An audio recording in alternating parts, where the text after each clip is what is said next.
अच्छा, कैसे ये कंडीशन वाला बड़ा एक इम्पॉर्टेंट मामला है। पाकिस्तान के पास ये एज है कि एक ही जगह पे खेले रहे हैं, वहीं पे है ना, को ट्रैवल कर रहे हैं, इसका कोई एज होता है टीम को? नहीं, इस जो पाकिस्तान श्रीलंका की कंडीशन और पाकिस्तान की स्पिन बॉलिंग अटैक है जो रिसेंट पास में अगर पाकिस्तान ने पीछे देखा जाए तो मोहम्मद नवाज़ पाकिस्तान टीम में जब से वापस आए अच्छी परफॉर्मेंस देने हैं, शादाब का जब कमबैक हुआ है तो ये दो उनकी जो कंसिस्टेंसी है बॉलिंग में वो पहले से बहुत बेहतर हो गई हुई है। तो आई थिंक कि वो दो ऑलराउंडर्स हमारे पास मौजूद हैं। उसके साथ हमारे पास दो ट्रम्प कार्ड जो अबरार अहमद और उस्मान तारिक हैं। तो ये चार टोटल स्पिनर्स पाकिस्तान के और साइम अयूब साथ उनकी हेल्प आउट करेंगे। तो आई थिंक बहुत एक फॉर्मेडेबल स्पिन बॉलिंग अटैक है जिसको डोमिनेट करना चाहिए इंडिया बैटिंग के अगेंस्ट। और कंडीशन स्पेशली अगर उसी तरह ही हुई जो कि नॉर्मली होती हैं कोलंबो की, तो आई थिंक कि वो पाकिस्तान को डोमिनेट करने में हेल्प कर सकती हैं। अच्छा, उस्मान तारिक पे बहुत ज़्यादा इस वक्त हम सोशल मीडिया पे देख रहे हैं, बात इंडिया में भी हो रही है, पाकिस्तान में भी हो रही है। एक तो कुछ लोग उनके एक्शन पे बात करें, 12 एक्शन तो आईसीसी ने ऐसी कोई बात नहीं की, लेकिन उस्मान तारिक वाकई ये थ्रेट हो गए इंडिया के लिए कि बॉलिंग करें 4 ओवर उनके, वो मुश्किलात होंगी इंडियंस? नहीं, बिल्कुल हो सकती है क्योंकि जितने भी लीग्स में अभी तक वो खेले हैं इंडियन स्पिनर्स को अच्छा खेल लेते हैं, अच्छा खेलते हैं। लेकिन आपने देखा है जब भी quality spin against India even recent past में आएगी क्योंकि गेम ना बहुत तेज़ हो चुकी है, तो आप अग्रेसिवली ही कोशिश करते हैं खेलने की, उसमें चांसेस होते हैं विकेट्स गिरने के। तो इंडिया ने अगर आप एशिया कप का फाइनल देखें तो अगेंस्ट स्पिनर्स इंडिया को ट्रबल हुई है।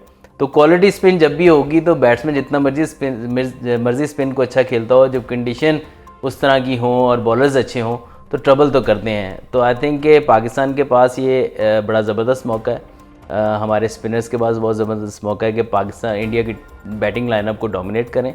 और जो एक्शन की बात जहाँ तक रह गई या किस तरीके से उसको वो फेस करेंगे, देखें अगर तो उनका फार्मूला उन्होंने राइट चूज़ किया, हर बॉलर्स की कहीं ना कहीं वीकनेसेस ज़रूर होती हैं और उस्मान तारिक की भी कहीं ना कहीं ऐसी ज़रूर चीज़ होगी जिसके ऊपर अगर वो वर्कआउट करें तो खेल सकते हैं। कोई ऐसा चीज़ नहीं है कि अनप्लेबल है वो, लेकिन क्योंकि वो जो पॉज लेते हैं जिसकी वजह से जो बैट्समैन का रिदम है वो उसमें रिदम जनरेट करने में उसको ज़रा इशू आता है बैटर्स को।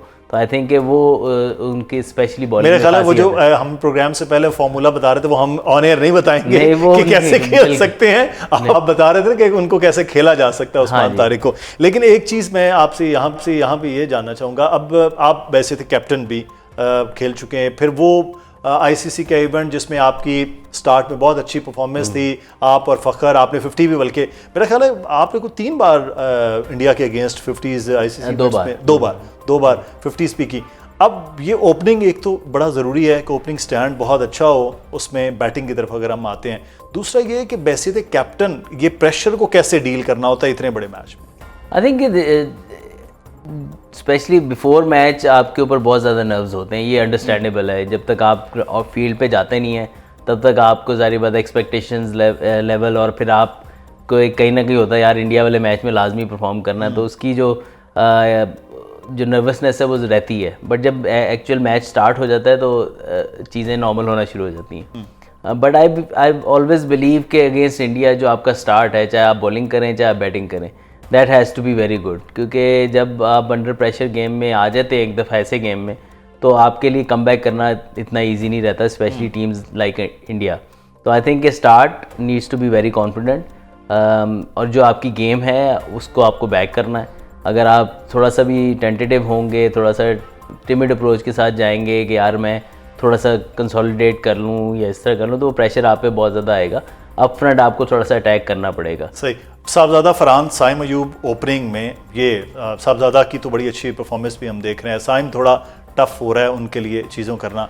अब नीचे जो है स्पेशली सलमान फिर बाबर, आप समझते हैं फ़खर की कोई जगह बन रही है? देखिए जो कम्बिनेशन इन्होंने बनाया है इसमें बहुत ज़्यादा ऑलराउंडर्स हैं जी। तो आप अगर देखा जाए तो टॉप जो 4 हैं आपके, वो ही आपके मेन बैट्समैन हैं, बाकी सब ऑलराउंडर की कैटेगरी में आ जाते हैं। तो आई थिंक बहुत ज़्यादा रिस्पॉन्सिबिलिटी उन टॉप 4 के ऊपर है कि उनमें से एटलीस्ट 2 प्लेयर्स 50s के अराउंड स्कोर करें या एक बड़ा 50 एटलीस्ट करें, क्योंकि 170-175 is very good score in Colombo. अच्छा। तो उसको करने के लिए आपके टॉप ऑर्डर, क्योंकि जैसे जैसे गेम चलता जाता है बैटिंग मुश्किल होती जाती है, स्पेशली आफ्टर 10 ओवर्स इतना इजी नहीं रहता। तो आई थिंक टॉप 4 का बहुत इंपॉर्टेंट है। फ़खर के लिए आप एक ही सूरत आ सकते हैं, या तो वो बाबर की जगह आ सकते हैं, या फिर वो आप देखें तो उस्मान खान को अगर आप बिठाते हैं और साहबजादा फरहान से कीपिंग कराते हैं तो फिर जाके कहीं वो ऐड होते हैं। तो साहबजादा पर फरहान इतनी वो कीपिंग के आप समझते हैं? आई फील के इतनी कीपिंग अगर उनकी होती तो वो पहले करा रहे होते उनको। तो आई थिंक के जहां आपके पास स्पिनर्स इतने अच्छे ज़बरदस्त मौजूद हैं तो आपका बेस्ट कीपर उस्मान खान, उसको एज ए कीपर तो खेलना ही पड़ेगा। उनकी बैटिंग अभी तक वो फायर अप नहीं कर सकी जब से वो कम बैक किया उन्होंने टीम में। आई फील के इस बड़ा मुश्किल हो जाएगा फ़खर को इस टाइम, एक ही सूरत फिर बचती है। मैं तो कीपर जो आपका बेस्ट कीपर इस टाइम पे स्क्वाड में मौजूद है उसको कभी भी नहीं बिठाऊं। लेकिन अगर आपने इंडिया की बैटिंग लाइन को आउट करना है और आपका कीपर ही पार्ट टाइम वाला होगा तो जो अपॉर्चुनिटी आएगी वो मिस हो सकती है। सही। तो आई फील के अगर फ़खर को आना है तो किसी बैट्समैन की जगह आना है, वरना तो बाबर की परफॉर्मेंस ऐसी है अभी लास्ट 3 मैचों में उन्होंने 2 50 किए हैं। तो आई थिंक के उनको भी बिठाना इस वक्त मुश्किल होगा इनके लिए। और एक ही आपके पास बैटर है जो थ्रू द इनिंग खेल सकता है, बाकी सब थोड़ा सा अटैकिंग मोड में। और बाकी तो आप हमने डिस्कस किया ही है कि वो ऑलराउंडर वाली कैटेगरी में है।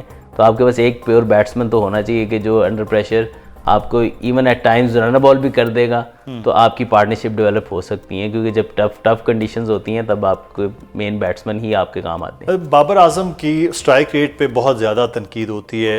अज़र आप ये बताएं कि बाबर का बेसिक इस टीम में इस वक्त रोल क्या है? मतलब उसको भी 180 की स्ट्राइक रेट से खेलना है, ये रोल क्या है उसका? नहीं, जो हमें समझ आ रहा है, जो देखते हुए समझ आ रहा है, आई डोंट नो कि वहाँ पे टीम मैनेजमेंट जितना प्रेस कॉन्फ्रेंस में बात उन्होंने की है वो यही है कि जो एशिया कप में भी हमें लैकिंग नज़र आई वो यही कि अच्छे स्टार्ट के बाद आपको कहीं ना कहीं हमारी विकेटें बार बार गिरती हैं, जिसकी वजह से हमारा जो टोटल है वो थोड़ा रह जाता है। तो हमें एक इनिंग जेल करने वाला बिल्ड करने वाला प्लेयर बीच में चाहिए।